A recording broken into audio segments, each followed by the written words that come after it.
Hola chiquillos, ¿cómo están? Buenos días. Hola, profe, ¿cómo está? Hola Emilia, bien, bien, ahí estamos. Empezando un nuevo día, así que súper bien.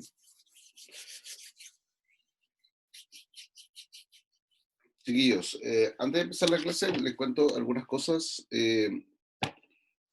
bien, bien puntuales. El día domingo envié los resultados de la evaluación de la unidad 3.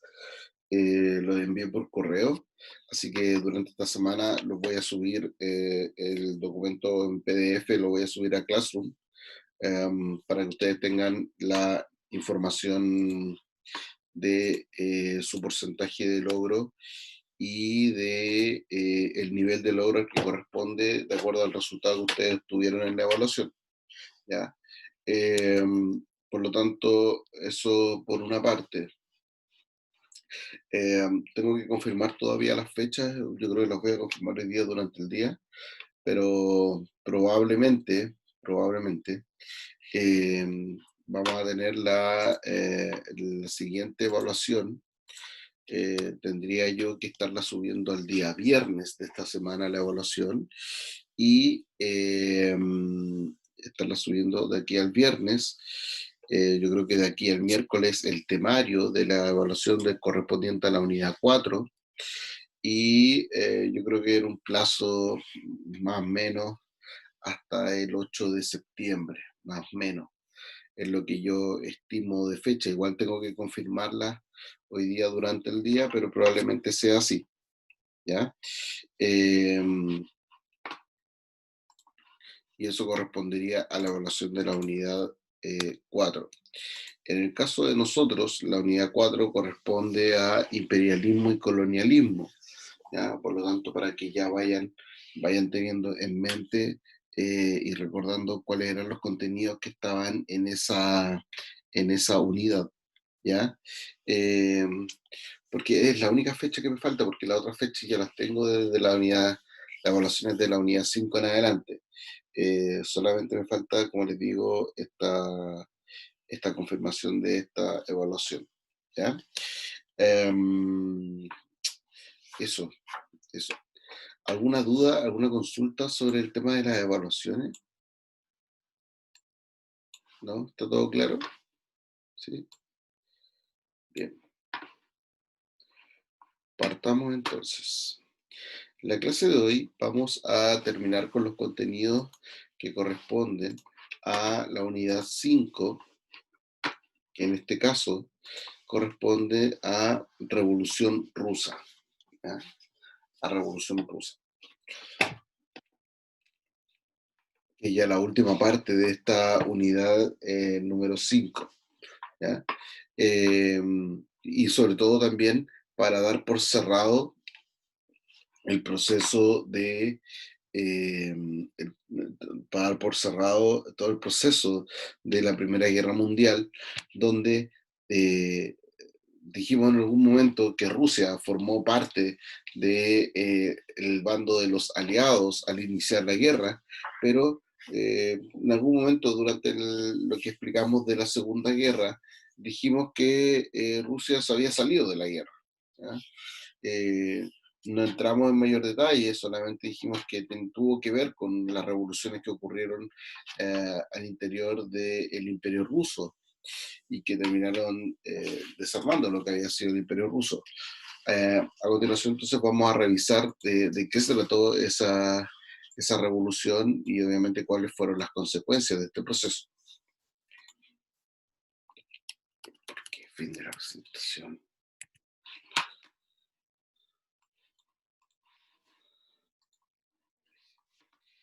¿Ya? Entonces, comencemos a revisar la Revolución Rusa.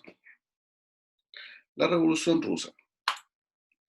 Cuando hablamos de la Revolución Rusa, estamos hablando del proceso histórico mediante el cual Rusia derrocó al gobierno imperial zarista para imponer primero un sistema político revolucionario para su época, una alternativa a las democracias liberales lideradas por la burguesía imperante en Europa, un gobierno de tipo socialista. ¿Ya? En Europa, sobre todo durante el siglo XIX, estaba bastante de moda en la burguesía encabezar procesos revolucionarios, y los vimos durante el año, con el fin de imponer democracias liberales. En este caso, cuando se impone un modelo político de tipo socialista en Rusia, si bien a lo mejor en la forma parecería que es muy parecido a estas democracias liberales encabezadas por la burguesía del siglo XIX, la verdad es que tiene unas bases bastante distintas. Y ahí vamos a ir revisando por qué. Primero, porque eh, no surge y no se basa en principios como la libertad, por ejemplo, sino que pensado más en un colectivo, es decir, un socialismo. ¿Ya? Es decir, no apunta, por ejemplo, a una libertad de comercio, sino que, podemos decirlo de alguna forma, un comercio y un mercado justo, regulado fuertemente, tanto en la producción como en la demanda, regulado por el Estado. ¿Ya? Pero ahí vamos a ver otros aspectos de este sistema socialista que se establece en Rusia. Sin embargo, la transición de un régimen absolutista, ¿ya? El régimen zarista que estaba antes de la Revolución Rusa era un régimen absolutista, ¿ya? Era un régimen absolutista, eh, mm, no, probablemente no, un régimen absolutista como el que hubo, bueno, en realidad sí, sí, tiene todas las características de un régimen absolutista, igual como el que había en Francia en el antiguo régimen.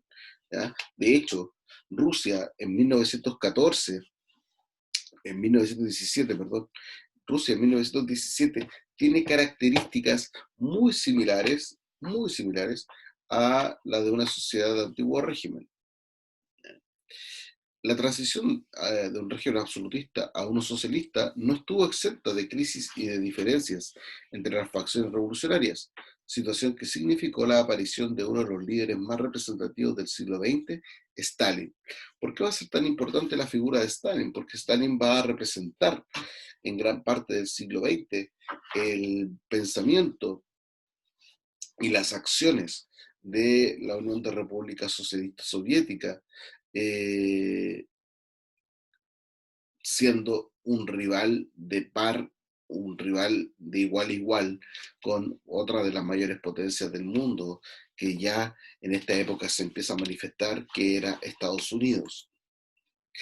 Los antecedentes. Las características propias de Rusia hacia fines del siglo XIX e inicios del siglo XX condicionaron el escenario para el desarrollo de la llamada Revolución Rusa. Los principales antecedentes de la Revolución de 1917 son: primero, régimen zarista. Segundo, la guerra con Japón entre 1904 y 1905.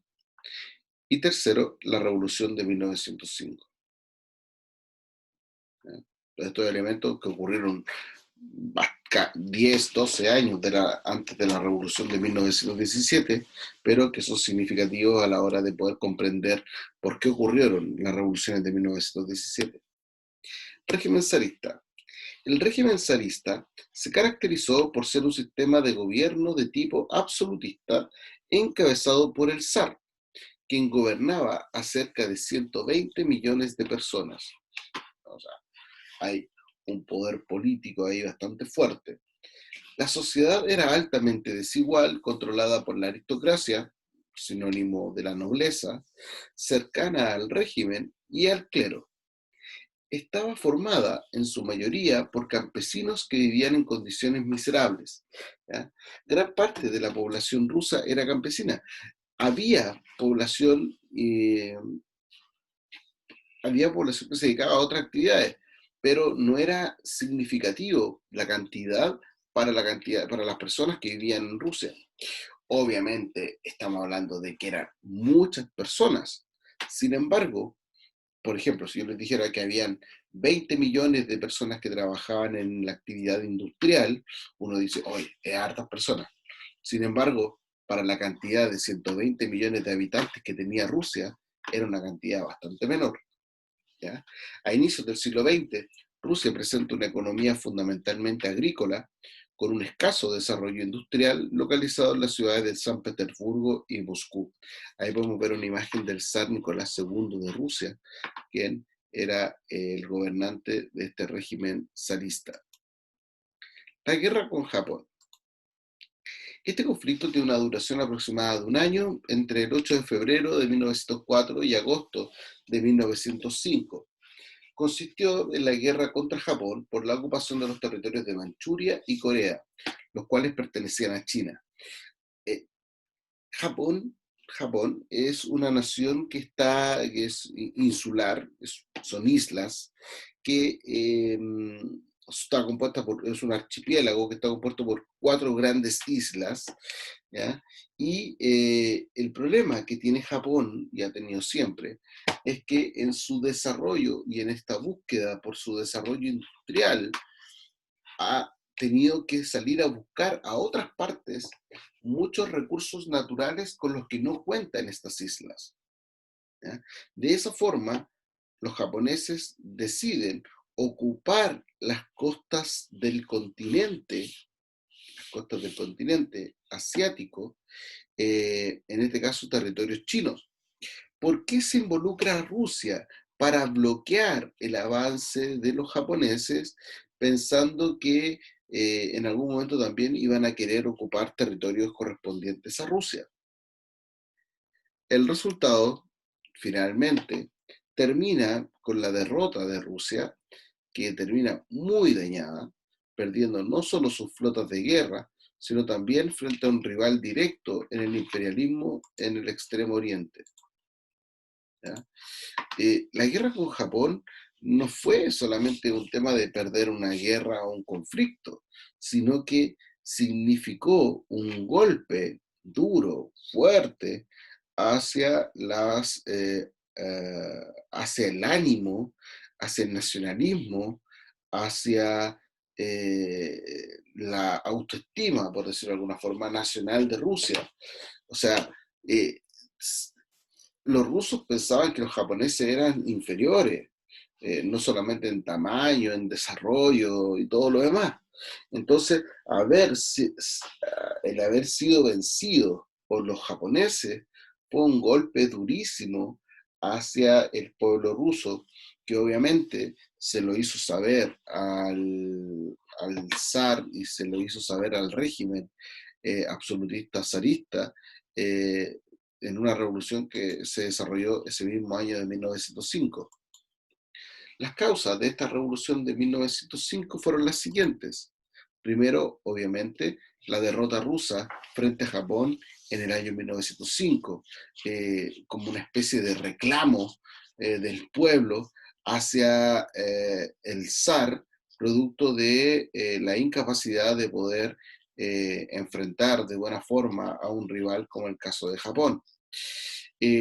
Relacionado también directamente con la guerra de 1905, está la mala situación económica y el malestar social que generó el hecho de que los soldados iban a la guerra, pero iban en realidad más al sacrificio que a luchar, ¿ya? Y más aún todos los gastos que significaba mantener las tropas y los ejércitos luchando en un frente tan lejano que era en plenas costas del Pacífico, cuando gran parte de la población rusa vivía en la zona más europea. Se produce uno de los hechos más eh, tristes y llamativos en este proceso, que es el Domingo Sangriento. El Domingo Sangriento fue una manifestación importante frente al Palacio de Invierno del zar Nicolás II, que fue duramente reprimida por el ejército ruso.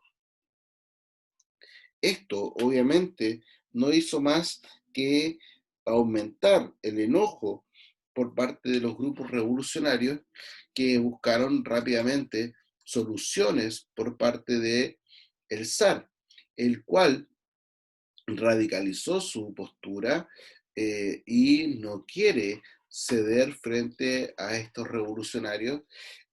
Al contrario, hay muchas personas a las que son apresadas, son expulsadas de Rusia, algunas son enviadas al exilio, otras son enviados a verdaderas prisiones abiertas, que era enviarlo a zonas de los hielos en Siberia, en el extremo norte de Rusia. Por tanto, fue un periodo bastante complejo. Y aquí se produce una situación bien interesante, que es, primero, obviamente, que los obreros radicalizan su oposición hacia el zar y el sistema imperante, y también los obreros comienzan a presentar inclinación marxista. ¿Qué quiere decir esto? Que los obreros no van a defender los principios de las democracias liberales, como lo vimos anteriormente, o los principios burgueses, sino que esta va a ser una revolución distinta. Por eso es que la revolución rusa va a tener bastantes elementos de similitud con la revolución francesa, derrocar al absolutismo, cambiar las estructuras del antiguo régimen, entre otros. Pero este elemento de la inclinación marxista es el elemento nuevo. Es el elemento nuevo. ¿Por qué? Porque la Revolución Francesa tuvo como principales elementos de inspiración ideológica fueron los elementos de la Ilustración. En este caso, los principales elementos de inspiración para el desarrollo de la Revolución Rusa fue el marxismo y las ideas presentadas por Marx y todos los pensadores marxistas de la época. ¿Cuál es la principal diferencia del marxismo? Que el marxismo anteponía a los obreros, al proletariado, antes que la burguesía. ¿Ya? Y de esta forma, entonces, la clase social que debía liderar los procesos revolucionarios, según el marxismo, debían ser los obreros. Por eso los obreros rusos se identificaron tanto con la doctrina marxista. Consecuencias. El zar Nicolás II cede frente a las exigencias del pueblo ruso y crea un parlamento o Duma, ¿no? Una especie de congreso, el cual podía ser convocado o suprimido por el zar, dando de esta forma un paso importante hacia el reconocimiento de derechos civiles para poder participar en este Parlamento Duma. ¿Cuáles fueron los elementos que se criticaron de esto? Que si el rey quería, convocaba al Parlamento como consulta. Por lo tanto, el rey nunca quiso convocar al Parlamento o convocar a la Duma. Entonces, finalmente fue una especie de calmante para que la gente se tranquilizara. En realidad no hubo grandes cambios después de la Revolución de 1905. De esa forma, entonces, ante esta nula recepción por parte del zar después de la Revolución de 1905, llegamos a las revoluciones de 1917. La causa inmediata de los levantamientos que llevaron a la Revolución Rusa fue la entrada de Rusia a la Primera Guerra Mundial, en contra de la voluntad del pueblo y de los 2 millones de soldados de todas partes del Imperio Ruso que mueren en la guerra. ¿Ya? Como en algún momento les dije, las guerras son súper impopulares, salvo una que otra persona, pero en general la gente no quiere ir a la guerra. ¿Ya? La gente no quiere ir a la guerra. Eh, Más aún cuando existe una percepción de que no vas a ir a la guerra a ganarla, sino que estás perdiendo. Peor aún. ¿Ya? En este caso, cuando entra Rusia a la guerra en 1904, en 1914 y comienza a tener malos resultados en la guerra, los rusos dijeron, no, va a pasar lo mismo que en 1905 con los japoneses, va a pasar lo mismo, estoy seguro. Entonces la gente comienza a manifestarse, como se puede observar en esa imagen ahí de los soviets en Moscú, la gente comienza a manifestarse contra el zar por querer participar en esta guerra y más encima con malos resultados. Eso es lo que más complicaba también a las personas. Los levantamientos populares en contra de la guerra y la unión del ejército y el cuerpo político a las insurrecciones obreras fueron el fuego que encendió la mecha de la revolución. Aquí hay un elemento bien interesante que es la alianza entre el ejército y los revolucionarios. Generalmente es el ejército, es el que defiende al zar o al rey y se enfrenta al pueblo revolucionario. En este caso no, es el ejército quien también apoya. ¿Por qué? Porque los soldados dicen, bueno, esta gente no quiere que vayamos más a la guerra, así que los vamos a apoyar. Y eso finalmente es lo que se da en este proceso revolucionario, un apoyo por parte del ejército, porque saben que si la revolución le va bien, que resulta, van a poder evitar ir a pelear a la guerra. De esta forma entramos de lleno a las revoluciones de 1907, partiendo con la Revolución de Febrero. La Revolución de Febrero fue un movimiento liberal dirigido por intelectuales y burgueses. ¿Ya? Básicamente lo que va a buscar esta Revolución de Febrero es establecer una monarquía de tipo constitucional en Rusia, ¿ya? Muy parecido a las revoluciones burguesas que se dan durante el siglo XIX en Europa, muy parecido. El poder se reparte entre dos organismos, los soviets y el gobierno provisional.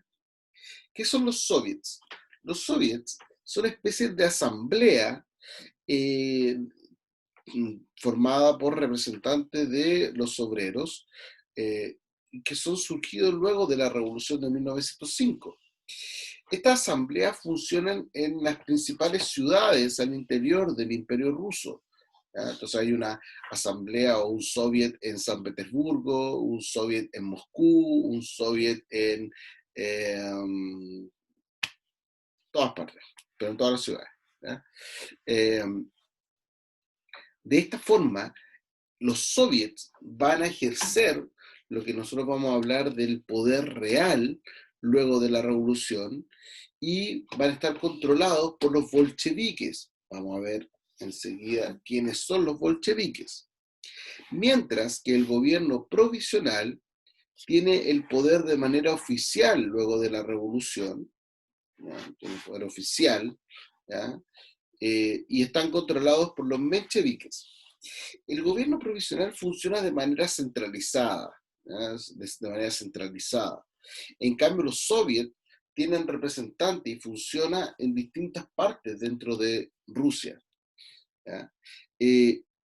Por eso es que son los soviets los que toman las decisiones y mandan estas decisiones al gobierno provisional. Y ahí el gobierno provisional aplica la decisión que se tomó en los soviets. Por eso hablamos de que el soviet es el que ejerce el poder real. Y en cambio el gobierno provisional tiene el poder de manera oficial, pero en realidad lo que hace es ejecutar las decisiones que se toman en los soviets. Vamos a ver entonces a continuación quiénes son los bolcheviques y quiénes son los mencheviques. Profe, Dígame, mire, lo voy a decir al tiro, pero igual le pregunto. Que dígame. los bolcheviques eran los comunistas de como a principios del siglo XX, ¿o no? Mm, sí, sí, sí. Mira, es que lo que pasa es que hablar de comunista es un poquito demasiado preciso, ¿ya? Demasiado preciso. ¿Por qué? Porque dentro de los bolcheviques no todos eran comunistas, ¿ya? No todos eran comunistas. ¿Por qué? De hecho, dentro de los bolcheviques había muchos anarquistas, habían comunistas, habían algunos burgueses que no se identificaban políticamente con ninguno, pero sí simpatizaban con la idea de la masa bolchevique, ¿ya? La principal característica de los bolcheviques es que los bolcheviques eran radicales, Ah, ya, ¿ya? ya sí, Eran, tenía esa- eran radicales. Entonces, cualquier persona que quisiera acelerar el proceso, que el proceso fuera más rápido y más extremo en las decisiones, era bolchevique. Ah, ya. Entonces, claro, dentro de esos extremistas o más radicales, obviamente la gran parte era miembros del Partido Comunista Ruso, pero así como habían personas que no necesariamente eran pertenecientes al Partido Comunista Ruso, ¿ya? Entonces, no es, por eso no me gusta muchas veces entrar en estas generalidades porque siempre hay excepciones, ¿se entiende? Ah, ya. Sí, profe, sí. Tenía ¿Sí? esa duda. Gracias. Mira, si nosotros quisiéramos comparar a los bolcheviques con algún grupo dentro de otros procesos, sería muy parecido a los jacobinos durante la Revolución Francesa. Son personajes que buscaban, que eran mucho más radicales en la postura y buscaban una revolución socialista. ¿Ya? Tenían una fuerte inspiración marxista, pero como les digo, no necesariamente por tener inspiración marxista significa que eran comunistas. ¿Ya? Hay muchos que tenían inspiración marxista, pero no necesariamente eran comunistas, sino que tenían y perseguían otro tipo de ideas, otro tipo de pareceres políticos. A diferencia de los mencheviques, que eran mucho más moderados. ¿Ya? Como les decía, los mencheviques aspiraban a una monarquía constitucional con una democracia de tipo liberal, ¿ya? Donde ellos, porque esto es gran parte de los mencheviques, lo voy a marcar por acá, gran parte de los mencheviques eran, gran parte de los mencheviques eran miembros de la burguesía,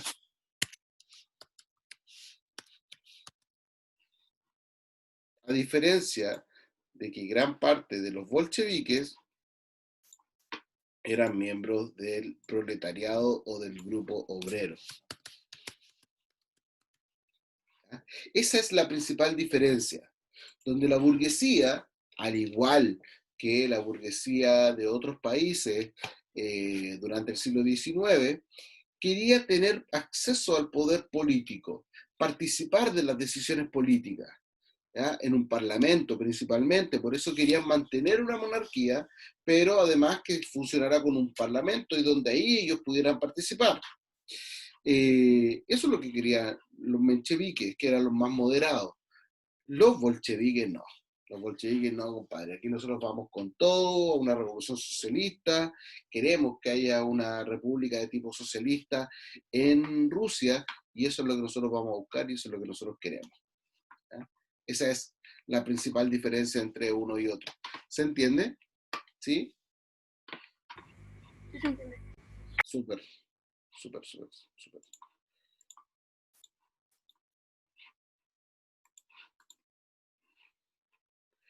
De esta forma llegamos a la Revolución de Octubre, o también conocida como la Revolución Bolchevique. Se puede encontrar de los dos nombres. La Revolución de Octubre consiste en una revolución socialista bolchevique dirigida por intelectuales y obreros. ¿Ya? Recuerden que la de febrero fue dirigida por intelectuales y burgueses. Ahora esta revolución es dirigida por intelectuales y obreros. Luego del triunfo bolchevique se instaura un gobierno federal controlado por el Partido Comunista de la Unión Soviética o el PCUS y dirigido por Lenin, este personaje peladito que está acá, el cual sería la base de la futura Unión de Repúblicas Socialistas Soviéticas. Entre las principales decisiones de este gobierno está la firma del Tratado de Brest-Litovsk, que establece la paz con Alemania y la salida de la guerra de Rusia. ¿Por qué se sale finalmente entonces Rusia de la Primera Guerra Mundial? Porque están pasando muchas cosas al interior de Rusia. Y finalmente Lenin dice, oye, se están peleando estos países imperialistas, se están peleando por el control del mundo y nosotros somos socialistas, nosotros no tenemos nada que hacer ahí. Se salen de la guerra y se dedican, una especie de, se encierran, por decirlo de alguna forma, a Rusia a ordenar y a realizar de buena forma la revolución al interior de Rusia y se desentienden de todos los problemas que están ocurriendo fuera de Rusia en el resto de Europa. De esta forma, entonces, Lenin va a encabezar el Partido Comunista de la Unión Soviética y a partir de 1922 crea la Unión de Repúblicas Socialistas Soviéticas, va a gobernar o va a ser el secretario general del Partido Comunista Ruso, que es el título o el premier ruso, eh, hasta el año 1924, cuando fallece. Y dentro de las principales obras de su mandato está el hecho de que se establece un partido único, el Partido Comunista de la Unión Soviética, que monopoliza el aparato del Estado. O sea, el Estado es sinónimo del Partido Comunista de la Unión Soviética, ¿ya? El Estado es sinónimo del gobierno de la Unión Soviética. El Partido Comunista va a regular y va a monopolizar todos los cargos de gobierno, van a pasar por el Partido Comunista de la Unión Soviética. Eh, Establece una nueva política económica, un sistema económico donde es el Estado el que va a controlar todas las actividades productivas. Eso incluye desde la oferta, así como también la demanda. El Estado va a definir cuánto producir, el Estado va a definir cuánto tienen que ganar las personas, los sueldos, el Estado va a controlar las fábricas, etcétera, etcétera, etcétera. Por eso también es que generalmente una de las principales características de los regímenes socialistas y comunistas es el aspecto económico, incluso a veces mucho más claro que el aspecto político.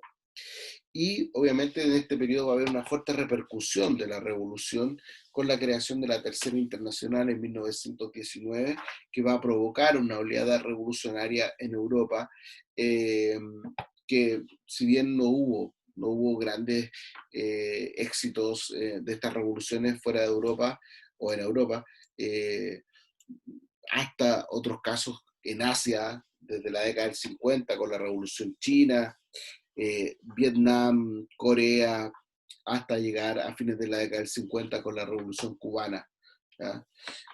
Revoluciones con características socialistas parecidas a la de la Unión de Repúblicas Socialistas Soviéticas. A la muerte de Lenin le sigue Stalin, quien va a gobernar la Unión Soviética hasta el año 1953, consolida el monopolio del Partido Comunista sobre el Estado ruso, establece una dictadura personalista, por eso hablamos de un régimen totalitario, eh, crea las depuraciones o las llamadas purgas, en las cuales las personas que eran contrarias al régimen de Stalin van a ser perseguidas y van a ser expulsadas o bien van a ser exterminadas en campos de concentración. ¿Ya? Eso van a ser las purgas. Establece una política económica caracterizada por la colectivización agraria, divide las tierras y se la entrega a los campesinos, desarrolla una fuerte expansión industrial y crea los planes quinquenales. ¿Qué eran los planes quinquenales? Que se establecía cantidad de producción a 5 años. Es decir, el Estado ruso decía, ya nosotros de aquí a 5 años tenemos que producir 1000 sacos de arroz. ¿Ya? 1000 sacos de arroz o 2000 sacos de harina. Entonces, de esa forma se proyectaba y se organizaba la producción en esa cantidad de tiempo. Y luego esos 5 años se volvía a reordenar y así sucesivamente. Eso sería para darle estabilidad también a la economía rusa en los primeros años, sobre todo. Y establece la idea del socialismo en un solo país. ¿Ya? ¿Por qué? Porque también Stalin pensaba, decía, mira, yo no puedo ser como promotor de las revoluciones socialistas si no sé si puede funcionar en todos los países. Claro, en el caso de Rusia puede funcionar porque somos un país enorme, con una cantidad enorme de recursos, pero no sé si en un país pequeño pueda funcionar. ¿Ya? Entonces, va a formar parte entonces de la idea de ir cerrando el socialismo casi de manera exclusiva a la Unión Soviética, en vez de masificarlo, o buscar masificarlo a otros países y a otras zonas del mundo, al menos en esta parte. Posteriormente vamos a ver que sí se promueve la idea del socialismo y el comunismo fuera de la URSS hacia otras zonas especialmente desde mediados del siglo XX con el desarrollo de la Guerra Fría. Chiquillos, eso es. ¿Dudas, consultas?